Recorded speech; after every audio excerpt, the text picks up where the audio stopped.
Welcome to The Favorites, the podcast presented by Bet365. We are part of the Volume Podcast Network. I am Chad Millman of the Action Network. I am live from my Tommy John home studio. I am joined, as always, by my co-host, my companion, my compadre, my BFF, professional bettor, Simon Hunter. Hello, Simon. Hello, Chad. You have a nice holiday? Beautiful holiday. We celebrated the traditional Jewish Christmas. We went to a movie. We got Chinese food. It was semi-glorious because it turns out I don't like Chinese food. And I'm eating the Chinese food. And I said to my wife, you know what? I just don't like it. Every year we get it and I don't like it. And she goes, every year you say it. Why do you have to say it? And my son goes, yeah, don't yuck our yum, Dad. The good news is no one gave me a cake, which I wouldn't have eaten because I'm like Patrick Mahomes. I'm like Derrick Henry. I'm like Lamar Jackson. I am in my playoff diet because I'm always in my playoff diet because sugar and carbs are the enemy.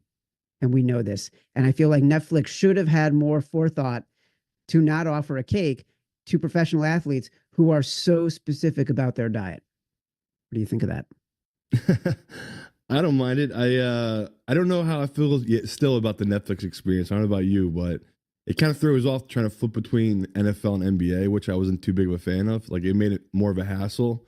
And I noticed the commercials on Netflix, like, you know, the 2-minute drill. I think one team punted and they immediately went to another commercial after already doing a commercial at the 2-minute mark. And it's like, oh God, this is the part of capitalism I hate. It's just getting way too aggressive. So I'm excited to see what the numbers are, Chad, because those are two bad games from, I would say, the general public's perspective. But I honestly enjoyed it. We saw like two of the best quarterbacks just doing their thing, dominating teams that, you know, they are playoff teams. So you can tell some teams are getting ready, ramping it up, heading into the playoffs. Other teams are just hanging on, right? Just limping into the playoffs because it's been such a long season. So, pretty insane Christmas Day games. It was really telling. Yeah. Patrick Mahomes and the Chiefs, when we were talking about this game, we basically said, are we buying this team that is getting better and is proving it with Hollywood Brown and Xavier Worthy? They are all of a sudden, they've been hanging on to get to 15-1, 15-1. The last 3 games, they are legit. And it's hard to say that about a 15-1 team, but boy, now they get 3 weeks to get everybody healthy, to get the second round game at home, to have that advantage. It is setting up so perfectly for them. And the Ravens, like, all of a sudden, their defense looks better. It had been getting better. The back half of that defense had been getting better and better. They were helped because, boy, we've been talking about CJ Stroud looking terrible all year. They made him look like a rookie in week 1. He could not hit passes. He was taking bad sacks. This Texans team and the Steelers too, what happened was all 4 teams did what we thought they were going to do and what they've been proving to do all year. They were exactly who their records and play showed they were. Exactly. Yeah, but it's also, I do think it's about what we talked about, the injuries. Like the Ravens, their whole offense is healthy. The Houston, you know, they've lost their two receivers. They have a bunch of injuries on the offensive line. And like you said a couple weeks ago, Joe Mixon has not looked right. Like he's just not had the same burst, hitting the holes the same way. And for that Pittsburgh game, I think it's a blessing, honestly, this last stretch here, because now I think they might avoid paying Russell Wilson legit money. Like there was a minute there, they were about to give him like what, a 3-year, $100 million contract. And, you know, they basically have hit a wall with him that he just, as good as he is, right, as good as he looked, you can still see that he just makes these really bad mental errors that just catch up with him. So, it's a good time for people betting favorites, man. Like this is just the craziest time we're living in. You just blindly bet these favorites and they're just cashing, no problem. Two more road favorites cashed yesterday. Steelers lost at home. The Texans lost at home. The Ravens won easily. The Chiefs won easily. Let's get into it. Today is our NFL Week 17 Best Bets episode. Simon and I will narrow down our 5 picks for the favorites $100,000 Pro Football Pick'em contest presented by Bet365. We will also get into the foxhole, give out our Tommy John Big Balls Bet of the Week, discuss Simon's biggest bets, our boosted money line, underdog parlay, the underdog round robin, and so much more.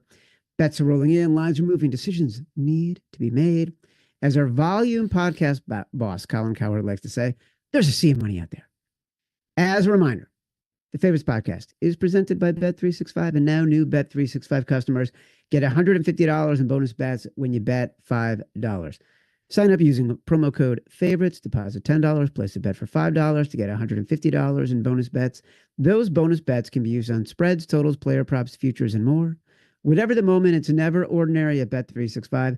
Must be 21 or older and present in Arizona, Colorado, Indiana, Iowa, Louisiana, North Carolina, New Jersey, Ohio, Pennsylvania, Virginia, or 18 and older in Kentucky.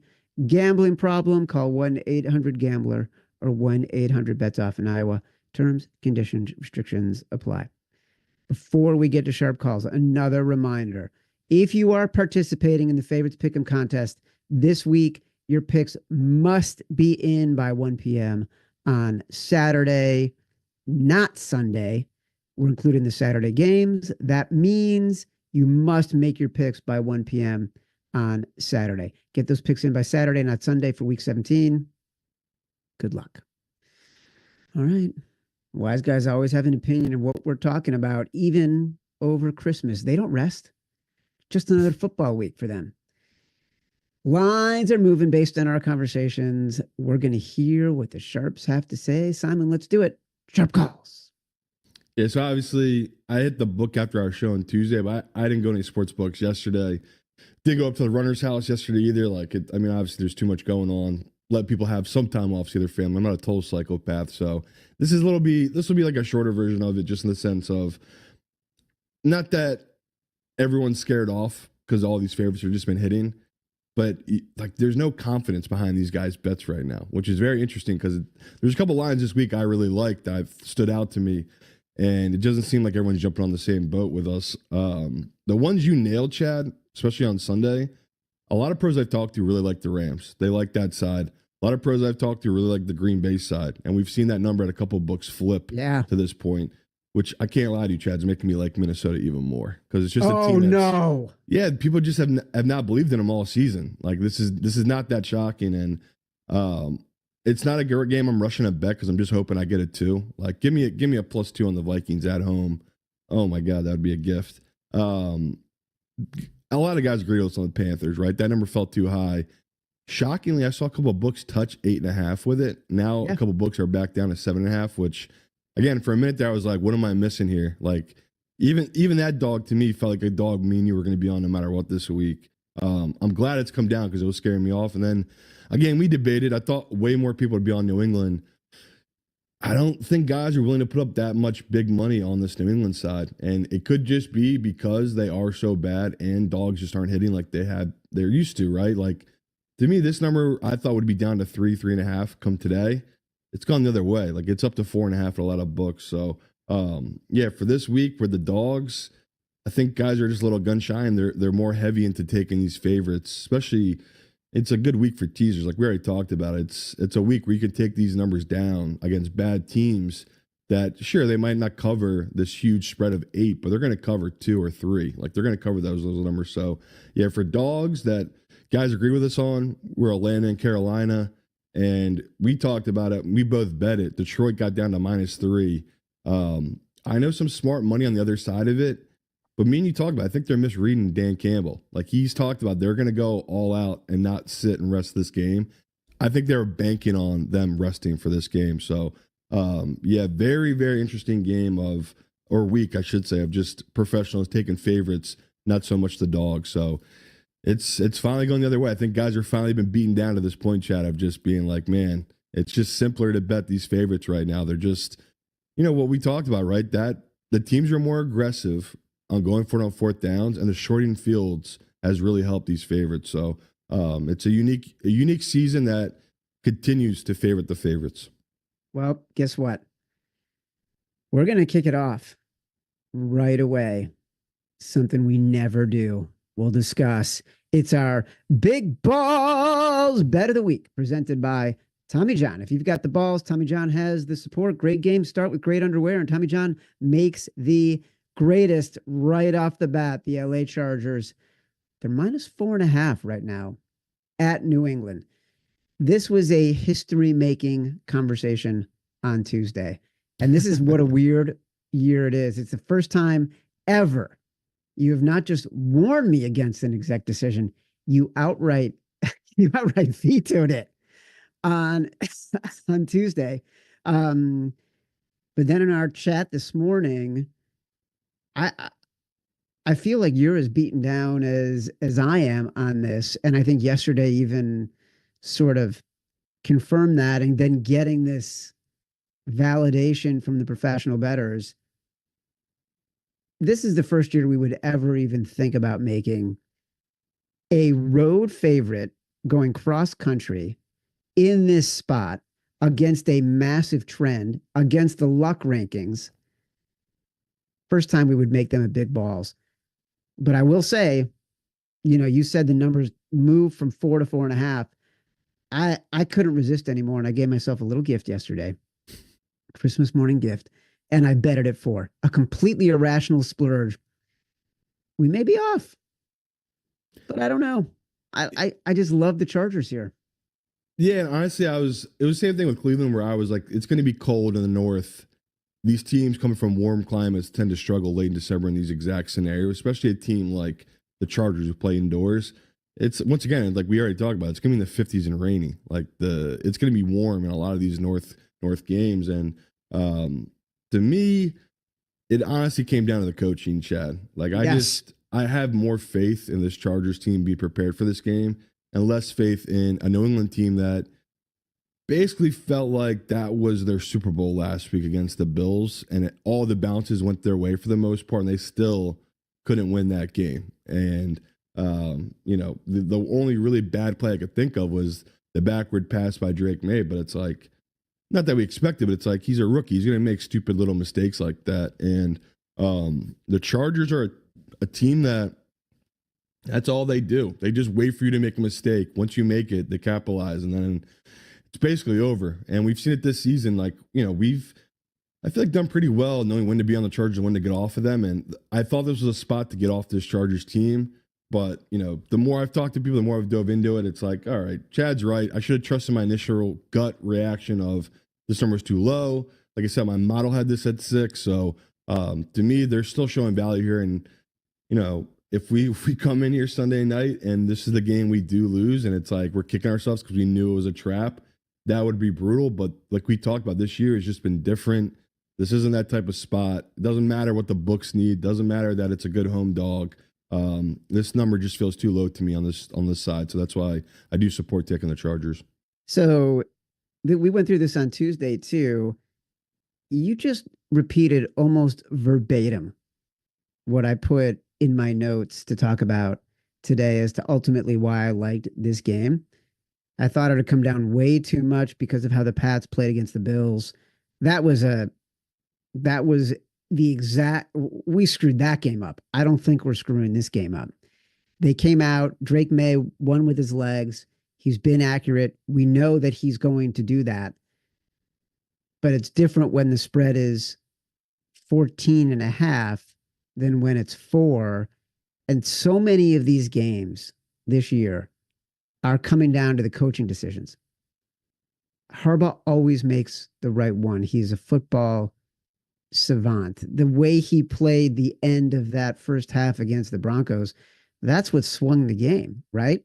Calling the timeout, making them kick it, getting the penalty. Like, those things can only line up if he's thinking about strategically, how am I going to manage every second of this game? And he just does that better than Gerard Mayo. I'm not saying Mayo won't do it one day. He might. Like, he had a good call with that fake punt last week against the Bills, right? Like, why not? Be more aggressive, have a good time. But he's not the strategist that Jim Harbaugh is yet. And so that's what it came down to for me when I kept looking at it. I'm like, it doesn't make sense. And we've been proven right. It moved back up this morning. Yeah, and I don't know about Mayo though, because I also honestly have heard so many whispers about the variable storyline coming him coming back to New Totally. England that we don't know what the vibes are in that locker room right now either. So it could all just be really negative for New England, and maybe that's the part we're missing. That this Chargers team just going to roll this team in this week. Well, we hope so because it's our big balls bet of the week. Simon, a new year is almost here. Together, we'll throw off the old rusty shackles of 2024 and we put on the new, shiny, glistening shackles of 2025. Now is the best time to forge a whole new you and overhaul your reputation with your friends and family with a special sale for our listeners. You, listener, can refresh your wardrobe and reputation with our friends at Tommy John. By now, all our listeners know that Tommy John has thousands of five-star reviews, and they certainly know how much it's upgraded my life and my entire downstairs business. Downstairs business. And with a special deal, they can do the same for you and your loved ones. Simon, why will you be giving the gift of Tommy John in 2025? It's the gift that lasts. That's right. Right now, you can shop TommyJohn.com/favorites for the holidays and get 25% off your first order. Save 25% at TommyJohn.com/favorites. That's TommyJohn.com/favorites. I'll tell you, I'm super psyched because I mentioned that there is a packet from Tommy John that was delivered to my older son. He is coming home today. I have not opened it. I have no idea if like I ordered something and it just got his name on it by accident, or if he ordered something, had it delivered here, and it's a gift for me. But I'm going to find out today, and I can't freaking wait. Denver Broncos visiting the Cincinnati Bengals. I can't quit this one. It was like another one that was in consideration for big balls. It's another one sort of that I gifted myself on Christmas Day when it moved to 3.5. I took it at 3.5. It's since moved back down to 3. You're nodding. You said, yeah. What are your thoughts here? I feel supportive of it just because of the Cincinnati defense. We talked about it on Tuesday a little bit of just, I don't think they're good enough to be giving up a hook to a team like Denver that can move the ball offensively. And even when Bo Nix makes stupid turnovers and mistakes, it doesn't slow him down. He just comes back out and keeps slinging it. And Sean Payton kind of has that trust in him that he'll keep letting him push the ball downfield. And defensively, I feel like that's an edge for this Denver team. They actually have a good defense that can rush the passer. And, obviously Joe Burrow having an incredible season, but how many times have we seen him kind of shoot himself in the foot in some point of the game? It's not his fault. It's just so much put on his shoulder. And to me, that's why this game feels like it'll be close. And I know Denver doesn't need this one, right? They need to win one of the next two. Obviously, they want to win this one, but that number to me at 3.5 is just so tempting. I can't really pass on it. So it's another game where it's like hard to like dogs this week, but at this number against the Cincinnati defense, it feels like a good opportunity. And matchup wise, like really going through all the numbers and breaking it down, how this defensive line of Denver can match up against the offensive line of the Bengals. It's really going to work out for them just because Joe Burrow, honestly, is one of the quarterbacks that does hold on to the ball. Like he does take sacks that other guys don't because he likes to push it downfield. It's who Joe is. I think we're kind of starting to figure that out where, for a while there, we'd always blame his offensive line. As the years have gone along here, it's like, well, a lot of these are self-inflicted wounds by Joe. Like he's just not taking the first open read. He wants to kind of test the limits and push it downfield. So it's all about the number here. Like you just said, it's shifting down to 3 to a lot of books. So at 3.5, especially contest-wise, I would play it. But if it was 2.5, wouldn't even think about playing it. It's all about getting that hook to me because I do think the Bengals will win it, but by more than a field goal feels like a stretch.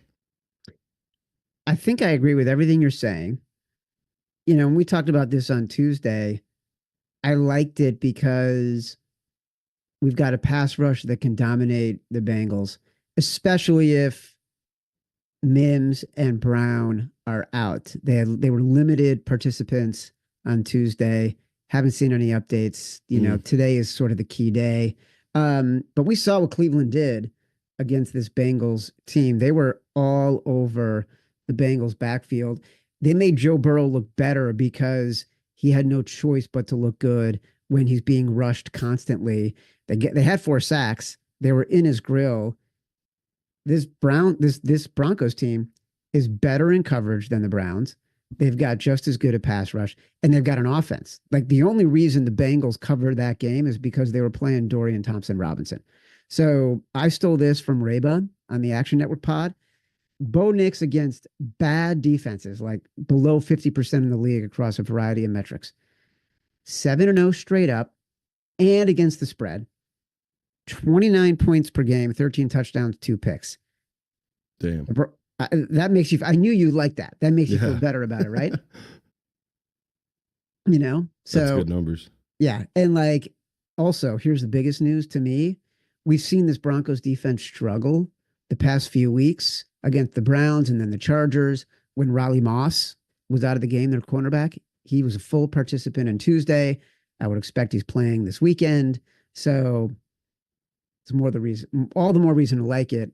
The one thing I would say about the 2.5, and maybe Evan can help illuminate this over the next few minutes, and we'll come to him in his segment. I think the 2.5, you're winning just as often as the 3.5 this season. So it's something to think about. Big pros Joe's game. Pros have been all over the Broncos in this game. I put in Arizona at the Rams, even though it's at 6.5. We're not going to play this one. I think the number has moved so much, but I want to keep it in because we discussed it so much on Sunday and so much on Tuesday. I didn't want people to think we forgot about it. And then you mentioned it in sharp calls. Like it got up to 7 yesterday before it came back down to 6.5. Do you feel strongly about this game at 6.5? That's what it'll be in the contest. I do like the Rams, but I do have other favorites I like more just because of what we talked about. I feel like the numbers move so much. You know, Connors might give it a go. Like that's a big deal for the Arizona. I mean, I know that was it 2 offensive linemen they put on IR. They lost after last week. I'd have to go back and look, but I think so. you know, if they're losing 2 offensive linemen and their number 1 running back, how do we not love the Rams? Like I know that they don't have the greatest defense, but given that level where it's all on Kyler, that tends to be the worst spot you can be in if you're Arizona. Just Kyler seems like he has not lived up to the moment this season. And the fact that this Cardinals team, we could say the best game of Kyler's career, or I guess just this season, was against this Rams team earlier this year when Rams were all banged up. You know they know that, and they've been waiting for this opportunity. And, you know, icing on the cake is like they win this, they win the division. So they get a mini bye week next week. That's a big deal. So, yeah, I love the Rams, but my worry, Chad, is just the numbers move too much. So I agree with you on that. All right. So, it's kind of a back burner game. I just didn't want to leave it out. The next game, Las Vegas Raiders at the New Orleans Saints. I'm falling more and more in love with this as the Saints. I don't tell you, but doesn't this feel like the game where you 100% go in on the Saints? They just got blown out. The Raiders won in a game that they clearly should have lost. Like, why isn't this game coming up more? This is a game in years past we would not be hesitating. Zero hesitation. I agree with you about betting the number, but it's a game I have zero confidence in because I have no read on how Spencer Rattler is going to do and how he's going to be able to move the ball. And on the flip side, I do kind of have a feeling how Vegas can move the ball. We've talked about it. They still have some of their studs offensively that they can move the ball and get it to. And I know the Saints were unlucky last week. Like there were times where Spencer took off with the ball, and you're like, that's the key to this offense. If you just run the ball, brother, like you can open up the offense in so many ways. But eventually he went away from it. And again, they're the only team this season, I believe, that got shut out this year. Like they're the first team to not score a single point in a game this year. So I agree with you. Would love to be on the Saints chat. I would love to feel confident about it, but I just have a hard time putting my money on this team right now. I just have zero faith in the Saints offense. This season, just going back to the Broncos and Bengals for a second, teams that well, actually, Evan, I'll ask you to explain this. I'm not quite sure I understand the -1.5, -2, -2.5. He's got the records against the spread at each number. So I guess let's talk about it a little bit in the segment when you come on, and we'll unpack it a little bit. I mean, that's fair. Going back to the Raiders and Saints for a second, it just feels like you bet the number. Like you buy low, you sell high. The Raiders benefited from multiple Jags turnovers. The Saints had the JV against the Packers in prime time against a team I think is better than Minnesota. Like the offense is not any better this week, but should they be dogs? And then teams off a blowout like the Saints, 65% against the spread the past 20 years. And it happens more often than you think. Like we're talking close to 100 games. So I don't know. It just feels like if we had more confidence and we hadn't been getting just hammered on quirky favorites this year, we wouldn't be hesitating. We'd be pulling the trigger and we'd be proud of it. I probably wouldn't, just because there's just other better dogs this week. It's like I'm not. I just don't. There's a couple games every now and then where I have a game that we've bet on that I have to watch closely. I'm just like, God damn you, Chad. And that's what you feel like you're trying to do to me right now. It's like I don't want to be watching this game. I don't want to have big money on this game. So yeah, you're right. It's probably the right spot. It's another game, right? I'd rather just throw in a teaser. Give me 7.5. That's a nice big number for this Saints team, and that'll be my bet for this. I just have zero interest to bet this one straight. For the record, I gave myself a lot of pre-Hanukkah, Christmas Day gifts in the form of bets, like the Ravens, Texans under 51.5 live, the Chargers -4, the Broncos +3.5. As confident as I am talking about the Saints, I did not give myself a Christmas gift of the Saints at +1 yet. I'm just saying. I did get Carolina at +8.5 against Tampa Bay, and it's now at 8. This was my exec decision. Panthers started the year 1-7 against the spread. It burned all of us. They're 3-4 since then. I think we've been on them all 3 times that they've won. We're going back to the well again. Like I don't think there's a question here. The market just has not adjusted enough. We talked about sort of the spread differentials from the last time these two played. It's only a 1.5 difference going back to Tampa. But come on. Let's go Panthers. Yeah, it's another game that, probably should just take the over, because it's going to be a game that the Bucs are going to be able to move the ball anytime they want. With Bucky Irving, with what they have on the outside, with Baker tends to bounce back in these spots. They'll be able to move the ball. But just even rewatching that game against the Cowboys, as well as Cooper Rush played, they just had guys open all over the field. Like, it just seems like this Tampa secondary cannot keep up with opposing offenses right now. And like we've talked about it, the comfort level of Carolina with Bryce Young right now is an all-time high. Like, they are just so in sync between the play calling, even Adam Thielen. Like, this guy basically was sent to Carolina to die 2 years ago, and he's just such a stud, especially his trust level with Bryce Young. Like, when he needs to, on third down in a really tight window, that's who he's looking for. So I'm with you. Like, I love this Panthers team. My only fear is just that I'm so in love with it. Like, this is another game where I took their money line again. Like, I just love this matchup for this team. And the fact that it's still 7.5 and above, it's insane to me. Like, like you just said, way too much respect to a Bucs team that we agree is good, that they're going to be able to score and move the ball, but we know that the opening of this back door is going to be there. Even if we're down 21 or 17 in the first half, this bet will still not be dead. Like, we're still going to be alive. So I love that this number is still so big, just because of what we talked about. It's just obviously clear disrespect to this Tampa Bay team. I mean, I should say Carolina. Bryce Young 2.0. He's accurate. He's ballsy. He takes hits in the pocket, but he also gets out of the pocket, uses his legs. He's been a revelation. And like, to his credit, there's only 2 weeks left in the season, but Dave Canales finally did say he'll be our quarterback for the rest of the season. He had been avoiding saying that, purposely avoiding saying that. But yeah, we're bookending the season. We love the Panthers. If they win these last 2, we hit our over, which would be an insane proposition if they can actually do it. So look, we're bookending the season. We love the Panthers at the beginning. We're loving the Panthers at the end. They're finally the team we thought they would be.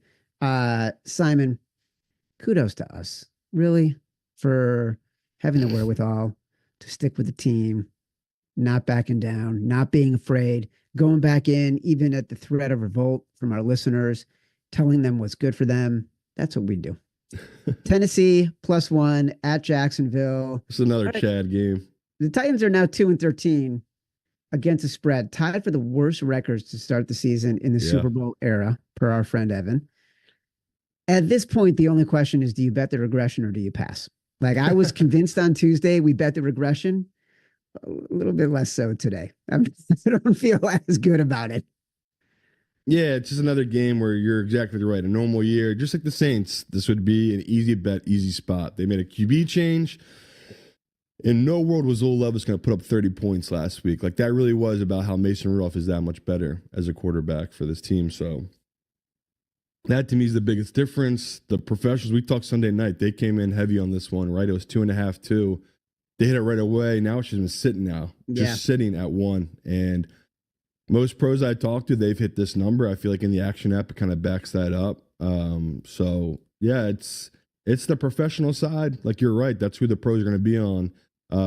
Tennessee, it's again, there's other dogs I like better. Like, do we really like this better than Denver? Do we like this better than Atlanta? Do we like it better than Carolina? No, I don't. Right. No. So that's the spot we're in here where it's like me and Chad usually love betting these nobody believes this ugly dogs, but we're just hesitant because they just like Tennessee's a great example. They have not been hitting like they should. And this is another spot where the number is good.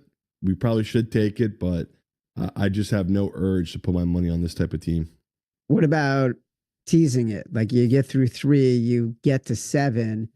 Like, do you tease it with the Saints? If it was 1.5, I would. Right now, I'm looking at just 1, so I wouldn't tease it just getting to 7 because obviously people know pushes are no good in teasers. Yep.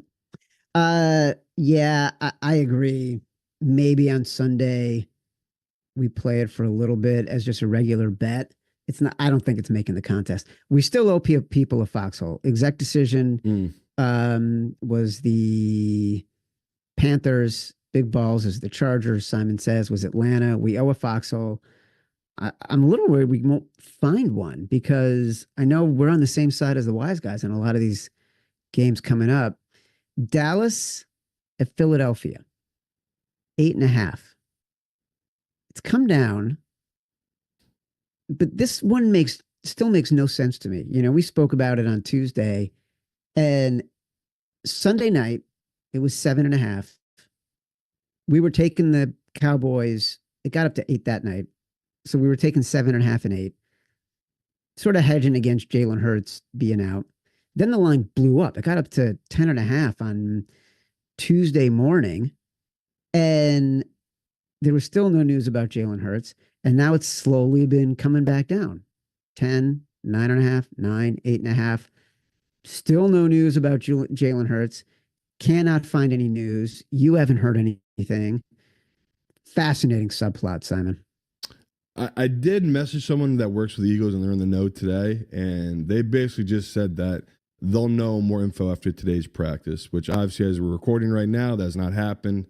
The scary thing is right now, Hurts has a concussion and Kenny Pickett has ribs, and they basically signed Ian Book off their practice squad. So right now it's Tanner McKee and Ian Books as their 2 quarterbacks. So if that's a scenario, yeah, obviously me and Chad will just sit in our Cowboy tickets and let that ride if that's what's coming this Sunday. But yeah, if we get any inkling of Hurts, and I know the public will know because they'll see the line move just like we will. That's going to be the first way we know it's Hurts again. If it does go right back up to 10, but right now, like you just said, it's coming down because of so much unknown. So I like the Eagles in this spot. This feels like a good spot for their defense to bounce back at home.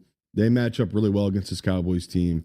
Believe the first time they played, Eagles won 30-8 or 32-8, something like that. And, you know, it's just a defense that they're really good in press coverage and man-to-man. And we've seen with CD, if you can have really athletic young corners like the Eagles do, it's different than you can neutralize his speed, right? And we saw last week, like a team like the Bucks, they have no one like that. And that's why you can force feed a guy like him.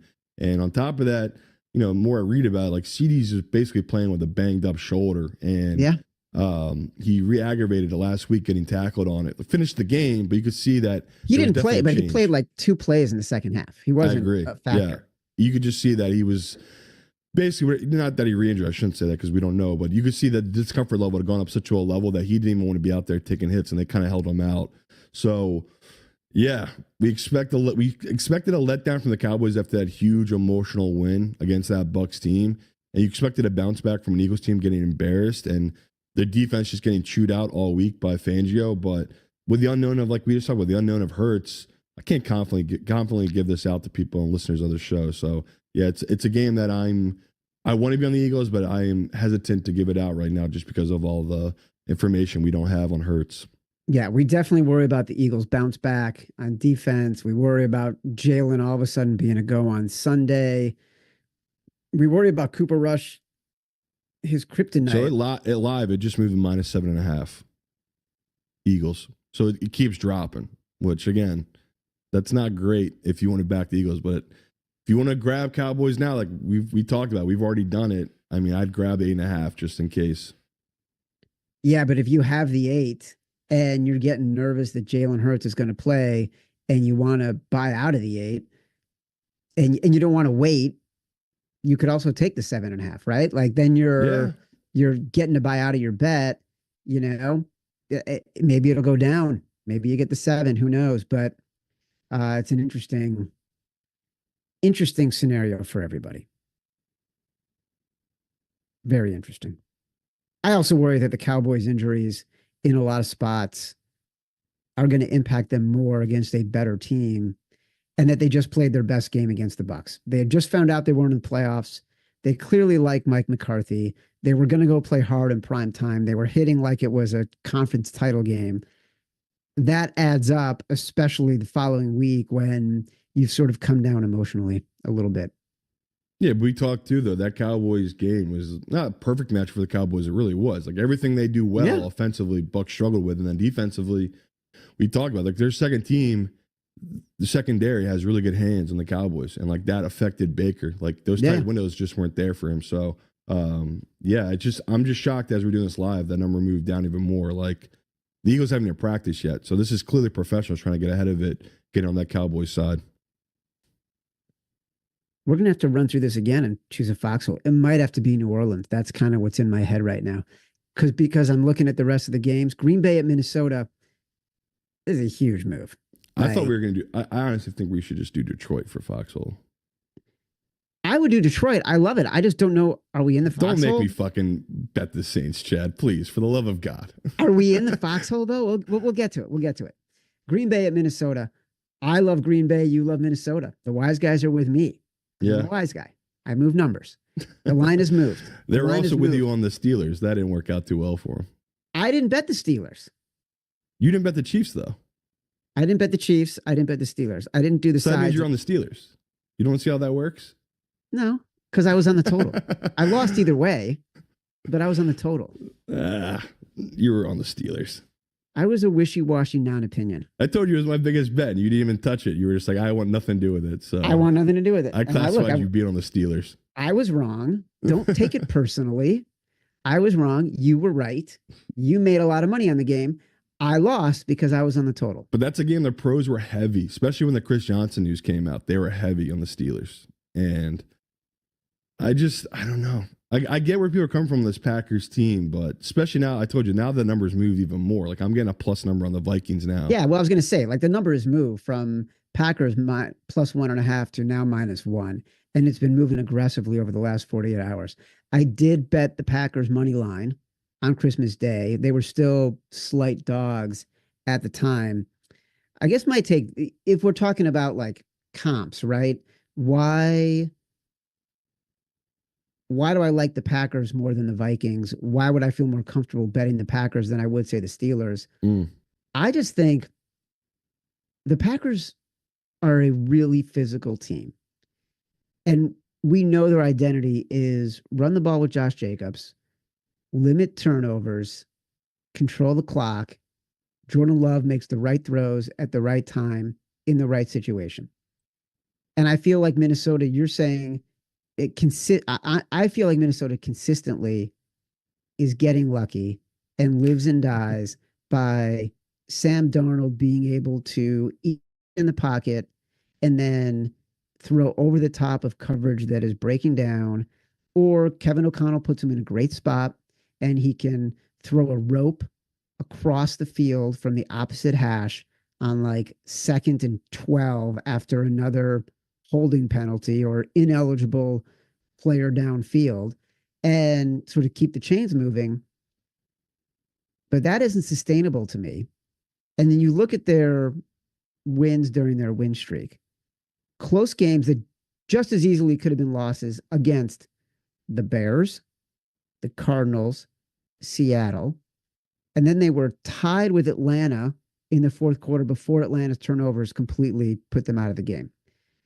To me, Green Bay has dominated in their past 5 games. No close games to inferior competition, and a What? one field goal loss. They beat the Bears by 1 point. That's not in the past 5 games. Oh, okay. Okay, you got me there. You got me there. Their one loss is a field goal to Detroit. So yeah, I don't know. I just feel better about, you can see teams getting better. I don't think Minnesota's necessarily getting better. I think they've played to the best of their ability and had things go well their way. Can't refute any of that. We've talked about it. I think they've been really lucky, but I also think that they have the coach of the year and, a quarterback that is living up to the moment. Like we talked about, like as much as we want to say they've been lucky, he's making big time throws in really, really intense, tight situations down here. Like you said, they've been playing all season above their talent level. They have a nameless defense. They have Sam Darnold as their quarterback, and they are 13-2 at this point. So my whole issue is that they are a team that when it's tight, they've been one of the best teams in all of football. And on the flip side with Green Bay, again, nothing against Jordan Love, but when he's played against good teams, he's not been great in those tight moments. And they have not played that many great teams this year, right? Like you just went through their whole schedule.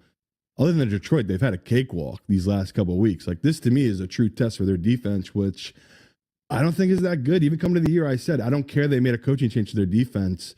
I don't think they have the right pieces to it. So we're not doing the Saints. Please stop trying to do the Saints. I just look at this as it's just a Green Bay team that the public is going to love. Everyone's all into, and I'm kind of dug in here on the disrespect for this Vikings team. And like the number is flipped, it's making me even more confident. It's like even the public now, it feels like is on with the professionals on this Green Bay side. Just a ton of love for this team that, I just don't think they have been tested, right? They were testing that Detroit game, but even that Detroit game, they should have won that, right? Didn't we both agree on that they felt like the better team against Detroit, but they were not clutch at the end of the game. Like they gave away the game and kind of gave the opportunity to Detroit to win that. So that to me, Chad, is just my fear here is that Minnesota, when it's close to the end, they're going to steal this one. All right. I think that these will be 2 good games for Scooch Roulette. I can't wait to be on the opposite sides of it. We haven't had a that's a good one. Do that. Yeah, it's fun. Yeah. We haven't had a game where we are head to head all season, I think.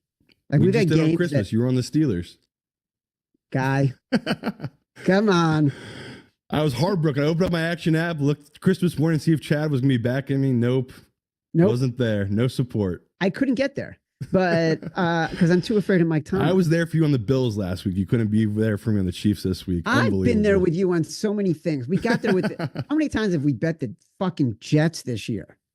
We love it. We love it. So many times. But we haven't been head to head on a game. Normally what's been happening is like one of us will have an opinion and the other one will have a strong opinion, and we will put that game in as one of ours. This year we are head to head on Minnesota and Green Bay. I like it a lot. Atlanta at Washington. This was your Simon Says. 3 factors. Can you remind people what your 3 factors were? I cannot. You like what you saw from Penix? Makes sense. We like fading the Commanders off their miracle win. Oh, yeah. We don't think Washington's defense is very good. I agree with all that. So yeah, Simon on Tuesday was spot on. But I also just think like the more I broke down the film on Penix that I had underrated him a little bit, right? I think I was a little too negative on him on the Sunday show, and you were ahead of it, right? I think you said take it, whatever it was. Was it 5 or 5.5 Atlanta when it opened? Yeah. Yeah, way too much respect for this Washington team. And my only real hesitation was, well, it is a rookie and a second star going on the road playing in a primetime game. Like that is a tough spot to be in.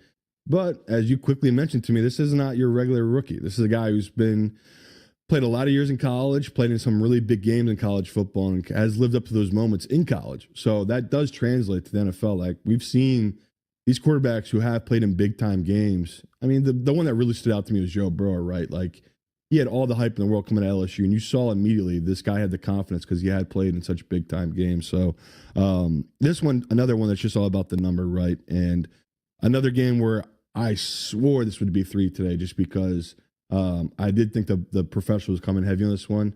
It's not there. Like there's still some 4.5s popping out there that you can still get. So yeah, not a slam dunk I thought it was going to be, but yeah, love this matchup, love this number for this team, and just feels like a game that they could steal and win outright. Like it's a Washington team that's just going to be inflated, like we talked about after last week, and I still think the number is just way too high. Like you're still getting a great value on this number with this team, and matchup wise, we talked the Achilles heel for that Falcons team was they had no pass rush. They've kind of had to turn around the later half of the season, right? They've gotten better at getting after the quarterback, whether that's scheme or just kind of figuring out the rhythm between the defenders because it was a new D line, right? And they kind of had to figure out how to play with each other. So yeah, this Atlanta team, it might be a spark they needed, right? That QB change, that could be something they needed. Now the books haven't caught up to it because they don't adjust to this new quarterback situation. So yeah, I like it. I feel like we're getting ahead of it. I feel like we're beating the book here on this one. Yeah, I like it too. And if we can still get the 4.5 in the contest, by all that'd means, be amazing. I love it. The thing is, we're not going to get 3.5. We haven't looked at the contest lines yet. It hasn't gone below 4, so we're going to get the 4.5. Last game of the week, Detroit visiting San Francisco. We're going into the foxhole. This is going to be it. Detroit got down to 3 yesterday. I bet it at 3. I'm assuming you bet it at 3. Yeah. My last Christmas Day gift. It was the last thing in my stocking. It's gone back up to 3.5. It's probably what the contest line is going to be. I guess I don't care that much. Like I just feel Detroit wants to go in and dominate, and I think San Francisco is trying to figure out what they're going to do next year. Yeah, I told you I was all really to me about what Dan Campbell was going to say, and if he came out and was honest and said, yeah, we're going to rest guys, I would probably agree with the professionals who are betting this 49ers team and be like, okay, now I get why they're hammering this 49ers side. It went the other way. Campbell is basically saying, like, no, we're not that type of team. I'm having everyone play. We plan on going up there and dominating and winning in San Francisco. And we've talked, this 49ers team still feels like they're getting respect from the books from last year. And every week, even last week, right, I think they opened as a 2.5-point dog and they closed as a 1.5-point favorite. So it makes no sense. Yeah, but it's been like that all year that people, mainly professionals. Them and the Jets, the whole freaking season. Yeah, it's true though. They just can't help themselves. And that was very glaring. Like you just said, the fact that this got down to 3, like that's some really, really smart money moving that to 3 like that. Again, we talk all the time. It's not that they hit every book. They might hit 1 or 2 books and every book follows off of that movement. That's how respected that money was that came in. But as soon as that Dan Campbell interview happened, it went right back up. So I think the books don't know what to do with it. They're kind of in between.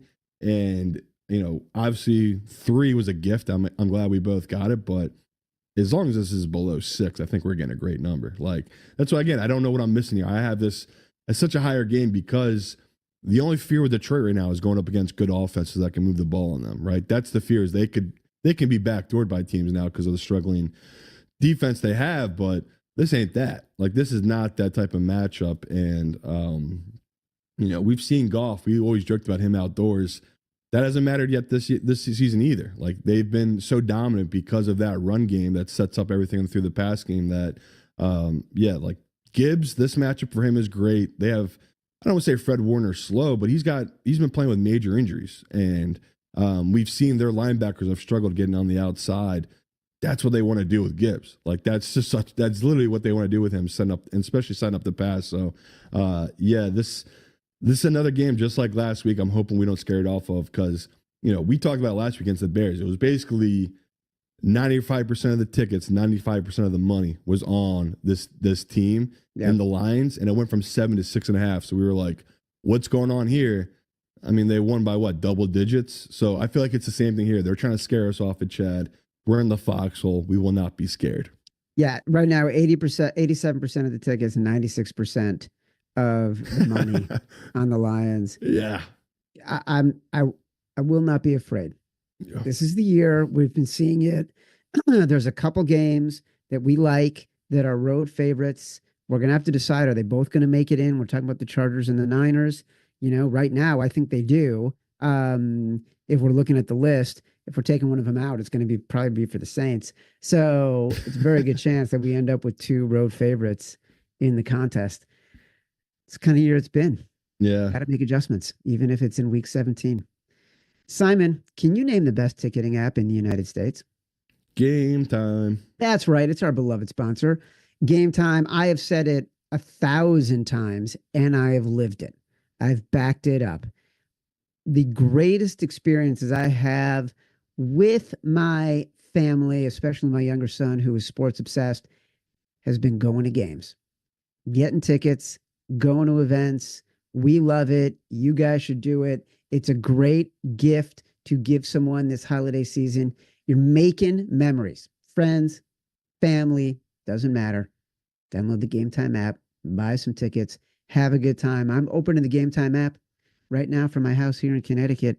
I can get into some UConn women's hoops games, talking less than $35. And that's one of the best teams in the history of college basketball. My favorite part about Game Time, they're all in. Pricing shows me the total cost up front, no surprises. No matter where you live, take the guesswork out of buying tickets with Game Time. Download the Game Time app, create an account, use code favorites to get $20 off your first purchase. Terms apply. Again, create an account, redeem code FAVORITES for $20 off. Download Game Time today. What time is it? Game time. Each week, we give out a 2-team moneyline underdog parlay, and Bet365 boosts the odds and highlights it on their site all weekend under both game pages. And remember, both games are eligible for Bet365's early payout promo, where your moneyline pick gets marked as a win if they take a 17-point lead, even if they lose. So if you want to bet this, bet it at Bet365. This week's boosted parlay, after a spirited debate in the chat during the show, which is what you might have heard when Simon said, no, we can't do the Saints. We're going with Carolina as an 8.5 point dog, and Atlanta, all NFC South boosted parlay. Find the boost under either the Broncos or Falcons game pages on Bet365. Okay, our money line underdog round robin. Denver, Atlanta, Carolina, Minnesota. I know you want to put Minnesota in there. I do. New Orleans. Now, do you want to go New Orleans, or should we go upside? I mean, it pains me to say this. Should we go upside of Dallas in case Hurts is out, and they might be playing Ian Books? Like, this is. I'm just trying to find big value here. There's some good big dogs. Whatever you want to do, Simon. You clearly don't want to do New Orleans. I mean, they're plus 100. Dallas is plus 270. Yeah, I get that, but we don't like New Orleans. We know that there's not going to be anyone in the field, so we know what we're getting into. It's like that scene in Airplane, a movie that only people my age remember, where there's like a debate between two newscasters, and he's like, Shane, they bought their tickets. They knew what they were getting into. I say, let them crash. That's kind of what we're doing when we bet on New Orleans. All right, we could do New Orleans, and you love it. I'm dug in. We'll give one to Chad, yeah. GEAUX, go Saints. Let's do it. Who are your biggest bets right now, buddy? I mean, honestly, I've been pretty lacking just because of the holiday. I would say Detroit. I went pretty heavy on the -3, even at -3.5. I've honestly bet it up. I'm feeling very chalky with that one. Panthers, as you know, 8.5, whatever I could get my hands on. I was betting that. Now that we're here, I feel like I'm going to be heavy on teasers this week. Like Eagles, taking the Eagles down, taking Buffalo down, taking the Colts down. I really like all those favorites just to win those games, and it just feels like that kind of week. We've hit that point now. I mean, Evan already talked about it. Basically, dogs are only winning outright 25%, maybe even less right now since it was like week 8 or 7. So it's been brutal if you're a dog better. But if you're someone that loves doing teasers, they've been hitting. Like the chalk has just been hitting. So yeah, not as heavy on the dogs this week as I usually am. Been leaning more towards the favorites in week 17. All right. Before we get to Evan, reminder, if you're participating in the favorites pick'em contest, your picks must be in, excuse me, your picks must be in by 1 p.m. on Saturday, not Sunday. All Saturday games are in the contest this week. Everybody must make picks by 1 p.m. on Saturday. Get those picks in 1 p.m. Saturday, not Sunday for week 17. We've mentioned him so much. It's time to finally have him on the show. Evan Abrams, take us through it. Well, Chad, I'm still waiting to try to figure out exactly what we were discussing earlier, but I can give you some information on that a little bit later. Here's what I wanted to know. Basically, what I wanted to know was, are dogs of +2 or +2.5 covering as frequently this season as dogs of +3 or 3.5? Because that is becoming so much more of a key number. And I want to know if we're shooting ourselves in the foot by not considering games that get to 2.5 because we don't want to play anything below 3. And that might not be the right answer anymore.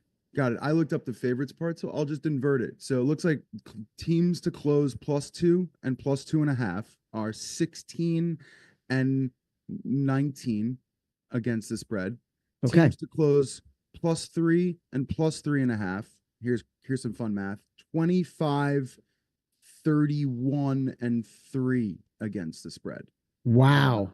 So both are loser numbers. Both are loser numbers right now. The biggest, the thing I thought was interesting, and I did it from a favorites point of view, misunderstanding a little bit, but it looks like -2 for favorites, -3 and -3.5 have been above 500. The only number below 500 has been -2.5, which Simon seems to talk about all the time. But it has been a loser from the favorites point of view this year, 11 and 14. Wait, but you just said favorites. So everything I gave you was underdogs. Right, but if -2.5 is a -2 went 8 and 2 against the spread this year. So teams to close -2, 8 and 2 ATS. -2.5, 11 and 14.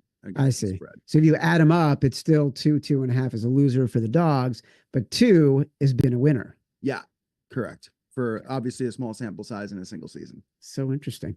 Okay. All right, let's keep rolling here. So picking your games this week to try to give you a little bit of a boost, some, confidence was interesting looking at the scripts from Tuesday, but I think I did all right here. So we're going to start with Denver. So you mentioned the great Bo Nix stat earlier that Raybon gave you. I got one more for you. So Cincinnati's defense are sacking opponent QBs about 2.8%, which is bottom third of the league. This year, Bo Nix, 8-0 ATS versus defenses with an opposing sack percentage of 4% or less.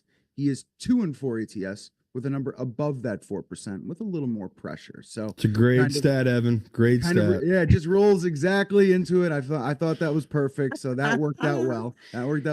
Simon's leaning in. He feels so good about that. Honestly, I'm about to go hammer Denver now after hearing that because I already liked them. But that's a good stat. We need to bet on a dog. We need it so bad. All right, this one was a little bit more tough. So you like the Saints this week. I looked up this stat, and then I'll throw 2 trends at you, which kind of fall right in line. But you asked if the Raiders should be favorites in this game as kind of like a question. Here's a great one. So the Raiders are coming off a game where they broke a 10-game straight up losing streak. They would be the first team since December of 1968 to be favored in a game after breaking a 10+ game straight up losing streak within the same season. So in this situation, when the team out of nowhere wins a game shockingly, they usually just fall back to where they are. They don't end up as a road favorite in this situation, which is exactly what the Raiders are sitting in. So maybe the line is wrong. And then you've kind of mentioned this before. So teams after getting shut out, 30-15 against the spread, 67% last decade. And then teams with a win percentage below 40% who just lost by 30 plus, 90-66, 58% since 2003. So yeah, like the Saints are the right historical side here. You're just picking two garbage cans, flying down the river and hoping that one of them goes faster than the other. Okay, last one, Bryce Young. I looked into this because I think we all kind of believe what you guys have been preaching. So here's his improvement. So he's been using his legs lately. In his first 3 starts, and remember, 0-3 ATS in that, 8 scrambles, 34 yards. Week 9 on, which has been this hot streak for him, 22 scrambles, 190 yards, and 3 touchdowns. He's also been much more accurate, especially downfield. So in his first 3 starts, he had a negative completion percentage over expected. Now, that is based off depth of throw, which is how the stat gets correlated. That was second worst in the NFL in the first 8 weeks. Week 9 on, he's now top of the league in that stat, top half of the league in that stat. And then finally, his catchable ball percentage, which just gives the offense more of a chance, is up almost 5 full percentage points. And his turnover-worthy throws down 2.6% between those 2 periods. So honestly, Bryce Young playing better, and it's showing up in the stats because Carolina now 6-1 ATS in their last 7 games, best mark in the NFL over that span, and they started the year 0-3 ATS. So sometimes quarterback play doesn't exactly show up in the results. It's front and center here, guys. You know who else has a high catchable ball percentage? Tommy John. Evan, to use their gift cards from the party. That's what I got to get done today. I got 5 Get days. it done. Get it done. Simon, I'm feeling better and better. I can't wait to put the Saints in our top 5. As a reminder, the Favorites podcast is presented by Bet365, and now new Bet365 customers get $150 in bonus bets when you bet $5. Sign up using promo code Favorites, deposit $10, place a bet for $5 to get $150 in bonus bets. Those bonus bets can be used on spreads, totals, player props, futures, and more. Whatever the moment, it's never ordinary at Bet365. Must be 21 or older and present in Arizona, Colorado, Indiana, Iowa, Louisiana, North Carolina, New Jersey, Ohio, Pennsylvania, Virginia, or 18 and older in Kentucky. Gambling problem? Call 1-800-GAMBLER or 1-800-BETS-OFF in Iowa. Terms, conditions, restrictions apply. Simon and I will return with our next episode of The Favorites on the Action Network YouTube page, Sunday night, 7:30 p.m. Eastern, to recap Week 17. Download us from Spotify, Apple Pods, wherever you get your pods. Rate, review, subscribe, leave us 5 stars, say whatever you want. Feedback is a gift. Until next time, love you.